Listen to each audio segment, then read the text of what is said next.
Alright, ladies, so we're going to go ahead and start Unit 7, Ecology, which is a wide range of topics, but all of them falling under the umbrella of ecology. The first one that we're going to take a look at is animal behavior. So in this instance, we're actually kind of looking at the ecology of an organism or a very small group of organisms, which is a little different than maybe what you remember about ecology from when you were a freshman. So in this PowerPoint, we're going to look at how genes in the environment contribute to your behavioral phenotype, so the way you behave, and then we'll also take a look at natural selection and how evolution plays into your behavior as well. And if you didn't know it, you can alter the behavior of babies by putting them in glass jars. Nah, I'm just kidding. Okay, so we want to start by taking a look at what ecology actually is. And so ecology, as defined here, is the scientific study of interactions between organisms and their environment. Now, when I was in college, I did not want to take ecology. I thought it was boring. I thought it was just a study of like the planet, and I was going to have to be looking at rocks and stuff. So I put off taking my required ecology class until I was a senior. But as it turned out, it's actually kind of cool because what I found out in that class is that ecology is a lot more about relationships and these interactions between living things and between living things and their environment than it is about the planet itself. And so when we study ecology, what we're really studying is the organism or a group of organisms. And there's all kinds of different branches of ecology, but all of them really just fall underneath this hierarchy that we learned a long time ago. We had it in chapter 1 of AP biology here even, which is this breakdown of the way we kind of organize life and life on our planet. So smallest group would be organismal ecology, study of an organism. This would include what we're going to talk about today, which is behavior, also the physiology, so that organism's body works, and then also its evolutionary history, so evolutionary ecology. Then, if you think about that hierarchy, the next biggest group is a population, right? A group of organisms that are the same species in the same place. So then you have population ecology, and that'll be something else that we really take a look at during this unit. Third, then, to get a little bigger, would be community ecology. This is where we study a group of populations, so organisms of different types that live in the same area. Then you can branch out to ecosystem ecology, and this fourth stage is when you finally bring in your non-living environment. So this is the community of organisms plus the physical environment around them. Now, a landscape ecologist is someone who studies connected types of ecosystems. When you were a freshman, and actually still in this class too, we would refer to these as biomes, right? So rainforests, grasslands, tundra, that kind of idea. Ecosystems that are on different parts of the planet, but they're very similar areas. We could call those landscapes as well, and that's what they term they use here in ecology. And then the last one would be global ecology, which looks at the entire biosphere. But also something to point out here is that, even I'm guilty of telling the freshmen I think that the biosphere is just the planet. But notice this bios, living, right? So the biosphere is technically just the part of our planet that life can live on. So if here's our Earth, right, the biosphere is actually sort of like a layer. It's however far up into the atmosphere and then however far down into the planet life can live. And so it's only in that range that we call it the biosphere. Anything further than that out here in the atmosphere would kind of still be planet Earth, but it would not be the biosphere. And anything deeper in here would not be the biosphere if it can't sustain life.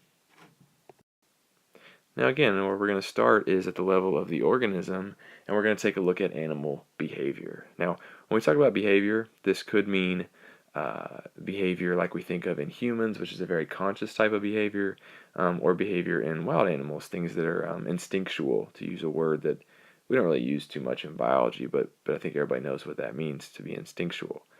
Now, understanding behavior in animals means answering 4 questions according to your textbook. The first one is, what is your stimulus, right? What stimulus leads to a behavior, and then what mechanism in the organism makes it happen? we're not real worried about the physiology stuff here in this class, but we do want to know, why does an animal do what it does? What is it reacting to? Second thing, how does an animal's experience influence their behavioral responses? So, do you learn, in other words, here in question number 2? Third one, how does behavior aid survival and reproduction? That should sound pretty familiar, right? Natural selection. So how does natural selection weigh into this whole piece? And then the last thing is, what's a behavior's evolutionary history? So we asked the question, is there a behavior that has changed over time and made you better at surviving and reproducing? Now, this is really cool. I really like this third question a lot, and that's to take natural selection and apply it to behavior. And that's really what the later part of this PowerPoint is about. So not in this video, but we'll see later in class. Is what about some human behaviors? And what intrigues me and what I think is cool is that what natural selection says is good for you and what society says is good for you are very different things, right? So the simplest one we can think about is stealing things. Right, now society frowns upon stealing. It's illegal, they'll lock you up, whatever. But think about that for just a second. Stealing stuff, like stealing food, it's going to make you better at surviving and reproducing, right? If you can steal food, then you can eat and you have money for other things that will help you survive. So there's a lot of behaviors that are good for you in terms of evolution, but maybe not good in terms of what society thinks. And this is why natural selection has not removed a lot of the negative, quote-unquote negative, behaviors in humans. Another example is killing people, right? If you survive because you killed someone else, that's a good behavior. That's a positive behavior in terms of natural selection. So while some people would say, well, if natural selection gets rid of bad things, why do we still kill each other? Or why might we kill ourselves? Or things like that. Well, the answer is maybe if you really look at it in terms of natural selection, those things aren't bad behaviors. So kind of interesting to think about, and we'll talk about some of that more later too. So behavioral ecology is our focus, the study of the basis of animal behavior. And then we're also going to delve into what we call sociobiology, which generally is only applied to humans, but this is where you have culture, right, a social structure applied with evolution and with behavior. Are there behaviors in a population that are the expressions of genes that have been sort of maintained in your group of organisms over time to where they've become part of that organism's culture? Now, again, this doesn't only apply to humans. Other organisms can have social structure as well, but for the most part, sociobiology means we're talking about humans. Okay, so big debate in animal behavior, as well as other areas too, is the nature versus nurture debate, right? How much of something is genetic versus how much of that something is learned or experiential? And behavior is no different, right? How much of our behaviors is from our genes, and how much of our behavior comes from things that we learn throughout our lives? So if we start with that nature side, what we're talking about is what we can call an innate behavior. So an innate behavior is born in, right? That's what innate means, that you're born with it.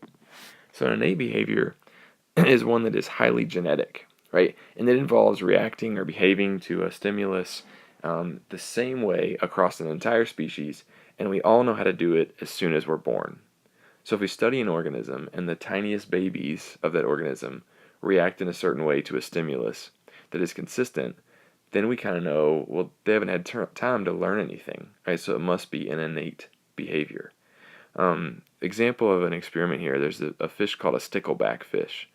And the underside, the underbelly of a stickleback fish, of a male stickleback fish is red. And male stickleback fish will attack each other, and they attack that red underbelly. Essentially, they're it's part of sexual selection, right? They're competing for mates and territory and that sort of idea. But what scientists quickly realized is stickleback fish will attack anything with a red underbelly, and they won't attack things that don't have a red underbelly. And even the youngest of stickleback fish will do this before it appears that they would be taught how to do this. So we'd say it's innate, right? And so in this picture, what it's showing you is if you use a fake fish that does not have a red underbelly, they won't attack it. But if you throw any of these weird shapes with a red underside, they will attack that. And so this appears to be something that is, again, sort of instinctual or born into the fish. Now, another name for the way these stickleback fish behave is a fixed action pattern, or sometimes called an FAP. So essentially, this is another term for innate behaviors. Right? If a behavior is innate, if it's unlearned, and it's a reaction to a simple stimulus that all members of a species show us, then we would call it a fixed action pattern. Another example of a fixed action pattern is migration. Now, don't get me wrong here, we're not necessarily saying that where to migrate and that sort of thing is completely innate or born in, but just the tendency to migrate, right? So the fact that birds will migrate when the environmental changes occur in temperature and precipitation, that's innate, right? Birds will migrate kind of automatically. Now, where they go and how they go about getting there and things, that probably has a learned component to it. But just the act of migrating appears to be an innate behavior or a fixed action pattern. So when you have a certain environmental stimulus, say it starts to get cold or shorter length days or something like that, the birds will migrate. Now, we also think that some of the pattern of migration is also born in. Birds appear to be able to track their positions on the earth based on where the sun is, and lined up sort of with their internal rhythm, right? Their internal 24-hour clock, just like we mammals have. So they might be able to kind of figure out where they're going innately as well, but they also might be learning this some and following each other, that sort of thing.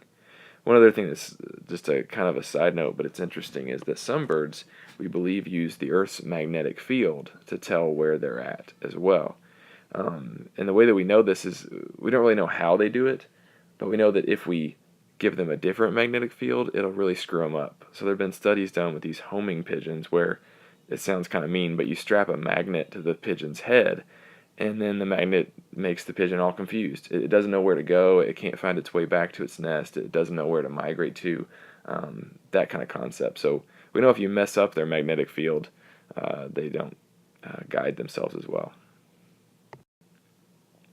Now, a little bit more, a couple more examples of innate behaviors.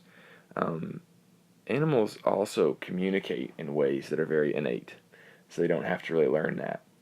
Humans, maybe not so much, right? I mean, as a human, we communicate via speech mostly, or hand gestures and those kind of things, and babies have to learn to do that, right?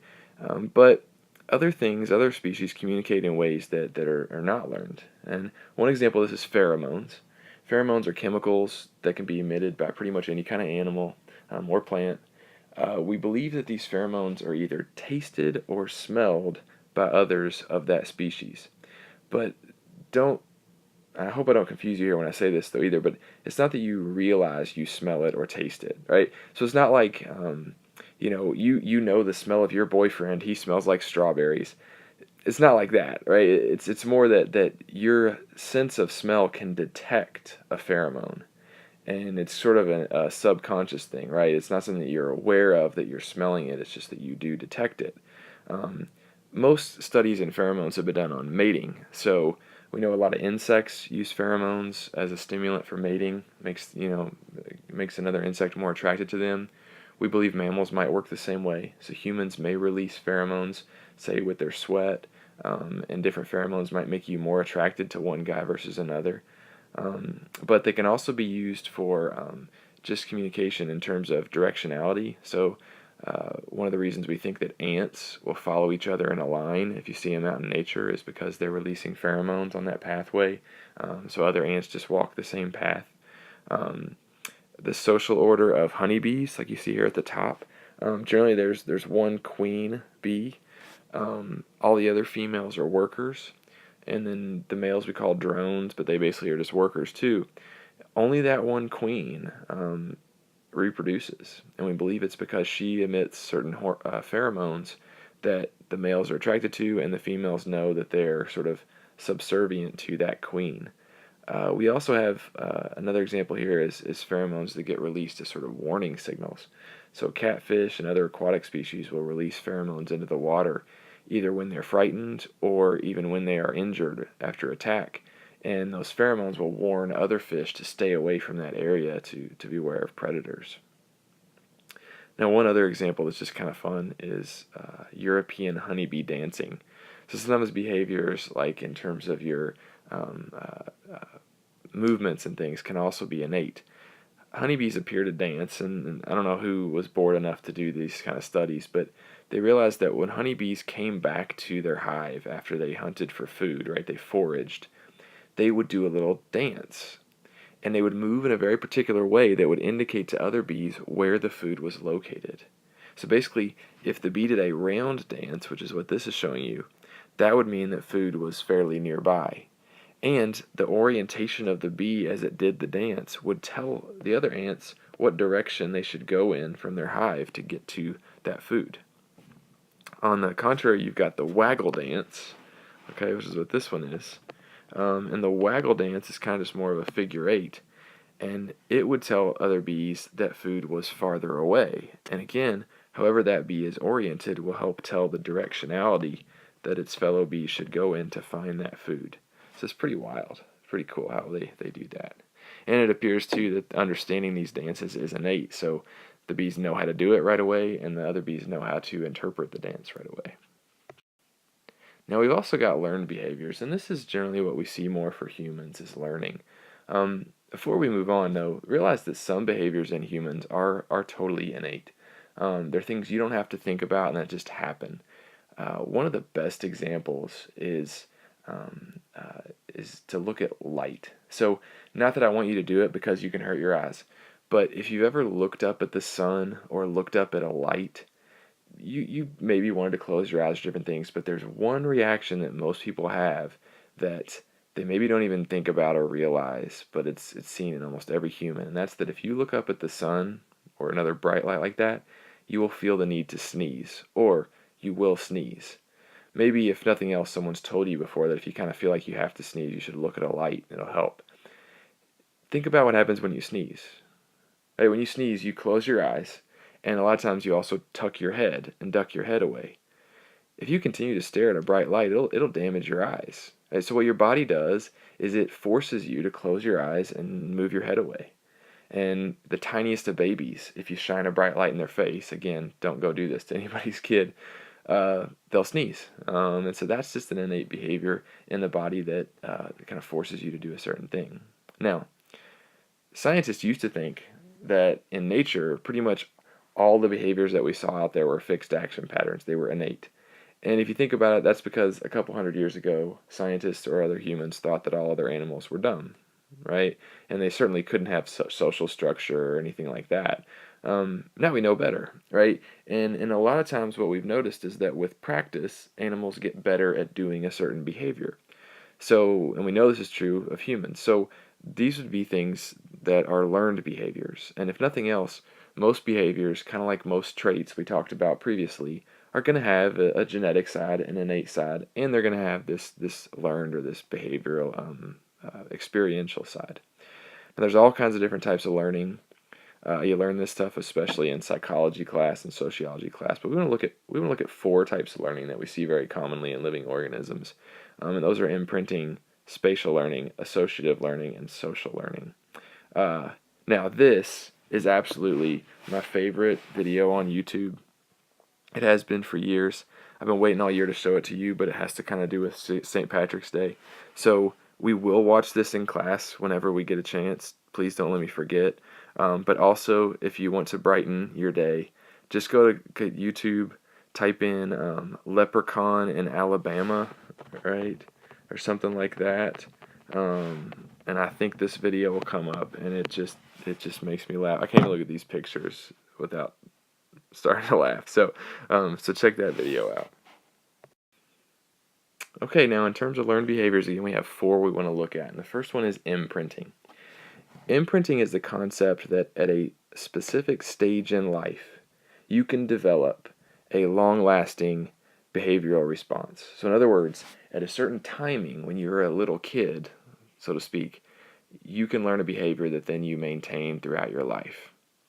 Now, scientists that studied this refer to this time period as a sensitive period or a critical period during which this learning will occur.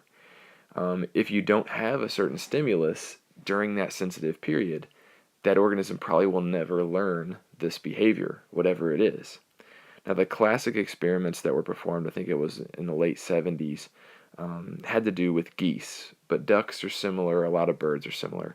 And what they found is that geese, usually when they're tiny little goslings, will tend to follow their mom, right? And hopefully you've seen this before because it's super cute, right? But you see ducks and they're crossing the road or something, there's a little group of tiny ducklings running behind their mom. They do this, and what we know now is that at a certain time in the development of that gosling, it will follow its mom, and it will develop that it should do that, and that's going to help keep it protected and fed and whatever. What these scientists realize is that if you took any large object and you moved it away from those goslings during the sensitive period, they would learn to follow that object. So these researchers walked away from goslings themselves and kind of became the mother, and the goslings would follow the researcher guys. Or you could just use some sort of large, I don't know, little machine or something that could roll away from the goslings, and they would follow that thing that rolls away from them. So don't get me wrong here. If I ask you what is imprinting, geese that follow their mom is only an example of that, right? Imprinting could be any kind of behavior. But the key is it's an imprinting event if it occurs during this sensitive period of time, or a particular period of time in development. Now, a cooler example, and there's a movie about this, probably came out when you all were little kids though, is that scientists found that there's a couple different kinds of birds, including whooping cranes, which are endangered, and part of the problem is that they're not safely migrating. So scientists realized that if they use these cool contraptions and they do it at the right time, right, the sensitive period, they can teach those endangered whooping cranes how to migrate, safer routes to get where they need to get. And then that way this organism avoids going extinct. Now, the second one is quite simple here, and that's spatial learning. Spatial learning means where you are in space, right? And so when we learn spatially, it means that we have memory that reflects where things are in our environment. A lot of birds and insects, particularly, have really strong spatial learning abilities. They know where their food is, they know where their nest is, and this appears to be based on landmarks. Right, so birds leave their nest and they find their way back to their nest later, and they do that by knowing where things are in the environment. And scientists have done research where if you take the bird out of its nest and then you change around the environment, right, move some trees, do whatever, if it's a little artificial environment, the bird will get confused when it comes back because it's looking for those landmarks. Humans do this too, right? Humans are very much spatially driven. So you guys maybe yourselves so far have been driving, and you know how to get somewhere based on knowing that you have to turn right after the McDonald's, right? You don't know what the road's called or anything, or you couldn't give me directions and tell me what road to turn on, but you could say, okay, you're going to see a gas station, and then you're going to see the Frisch's Big Boy statue, and you want to turn right at the Big Boy. And so we also learn spatially. Another thing that we see is in studying, and this probably applies to a couple of you guys too.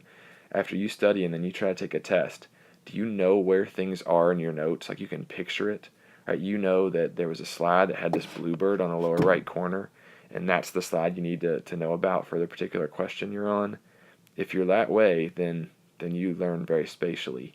A lot of times we call this visual learning or being a visual learner in the education field, but spatial learning is the same thing. So when you see spatial, think landmarks. Now, the fourth one is called associative learning, and this means you're associating one feature with another or a stimulus with an outcome. Great example of this in nature is blue jays. Blue jays will learn, so they have to learn the hard way, but they learn that monarch butterflies taste really bad. And it's because monarch butterflies make a certain toxin that just tastes terrible.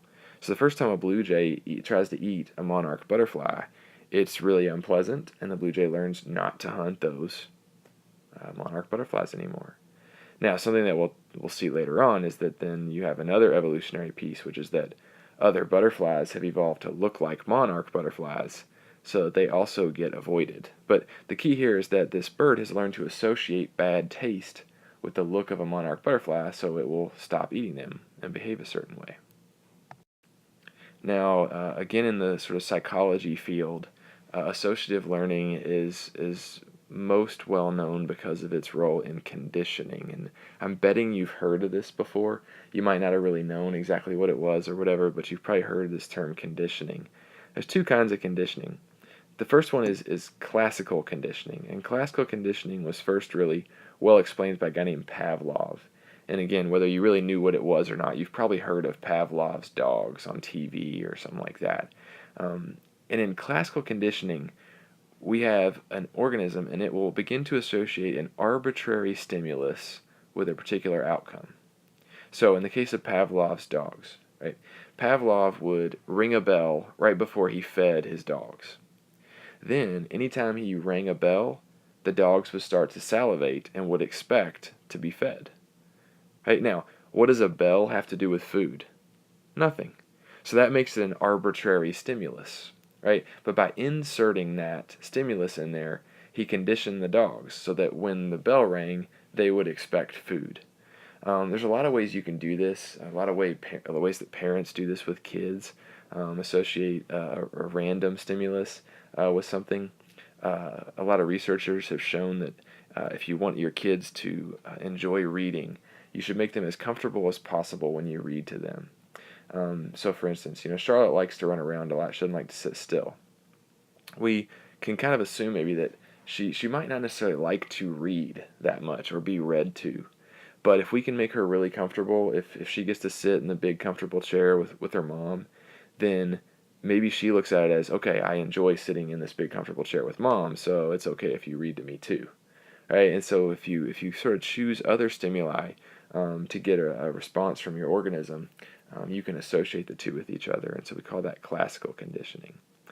The other one that you may have heard of before is called operant conditioning, and this is where you have a true reward or punishment for a certain behavior. And so if you do it enough times where you reward an organism after they do a behavior, then they will continue to do that behavior. If you punish an organism for a certain behavior, they may begin to avoid that behavior. Right? So this is kind of classic learning and teaching as well. Skinner is the primary psychologist who studied this stuff. He taught some rats that if they pushed a certain button, they would get food. And what he learned was, even if there were several buttons to press, they would start to only press the one that gave them food. So they associated that reward with the behavior of pressing that button. What we found, and this is also just kind of good to know for later in your life, is that positive reinforcement, in other words, a reward, appears to be more effective than negative reinforcement or punishment. Right? So I don't know if you guys have ever experienced trying to housebreak a dog, and there's all kinds of different ideas of how to do that. Studies have kind of shown that you take a dog, and when it poops in the house, some people say you should scold your dog and rub his face in the poop and all kinds of awful things. Scientists have shown that that might not be that effective in teaching a dog not to poop in your house. But on the contrary, when the dog cooperates and poops outside, then you give it toys, you give it treats, you praise it, you pet him, you play with him, and it starts to associate, hey, when I do this, I poop outside, it's fun, I get this great reward out of it, and that seems to be more effective. And human children appear to be the same way. So rather than yell at a kid for doing something you didn't want them to do, it's better to praise them when they do something that you want them to do. And believe it or not, there's a lot of educational studies on treating students this way as well. So it's not as good to pick on a kid who acts out in class, but you take that same kid and you praise him every time he does something good, and you're more likely to get those good behaviors from them. So operant conditioning is kind of fun, but it's where you bring in a reward or a punishment. Do be a little careful here. I know this is a long slide. Notice here I'm saying positive reinforcement and negative reinforcement. Don't confuse that with positive conditioning and negative conditioning, because those are different things altogether that you don't need to know about. I just think this cartoon's funny. You have to wonder what other organisms actually are capable of thinking about. So here, the dog is actually training the man. All right, so last thing is social learning, and it's exactly what it sounds like. If organisms learn to solve a problem from another organism, we might consider that social learning, right? They observe or they are taught by others. This is definitely true in humans, right? Humans tend to learn very socially. We're taught by others, whether we're talking about a classroom setting or when we're young. We see a lot of social learning between siblings, right? Uh, Believe it or not, younger brothers and sisters learn almost all their stuff from older brothers and sisters, right? A lot of their behaviors in those first few years of life are developed by watching an older brother or an older sister. Chimpanzees also show us a lot of this, and it's kind of fascinating how social chimpanzees and human-like really can be. Um, these two pictures show you, chimpanzees will use rocks to break other rocks, or rocks to break open fruit to eat, or things like that. Chimpanzees will also use sticks, like this little guy here, to dig insects out of the ground to eat, or dig insects out of a tree to eat. And what's cool is what this picture is showing you is that they have observed all kinds of cool behaviors in chimps where, there's a group that watches an older chimpanzee use one of these tools, use a rock to break something or use a stick. And what they also have footage of is an old chimpanzee with a couple little baby ones next to him, and the older one uses a stick and digs insects out of a tree, and then hands the stick to the little kid and almost motions to tell the little chimp to do the same thing and try it. So really cool when you see that. Now, ultimately, social learning is at the root of culture, right? Culture is just a system of behavior, basically, in a group of organisms. Obviously, culture is big for humans. We're very conscious of our cultures that we come from and our cultural backgrounds. And if you think about that, that means your behavior, right? You act a certain way based on the culture that you come from. And so culture comes from social learning, and so it's a learned behavior. And like it says here, culture will alter your phenotype. So it alters the way you behave, and that has an effect on fitness. So while we think about how important genetics is in evolution, um, behavior is also really important in evolution. It affects how fit you are, how likely you are to survive, and how likely you are to reproduce. Okay, so that's the first section of this stuff. We'll get into humans a lot more with the second section, and we'll really look at how natural selection applies to some different behavioral things.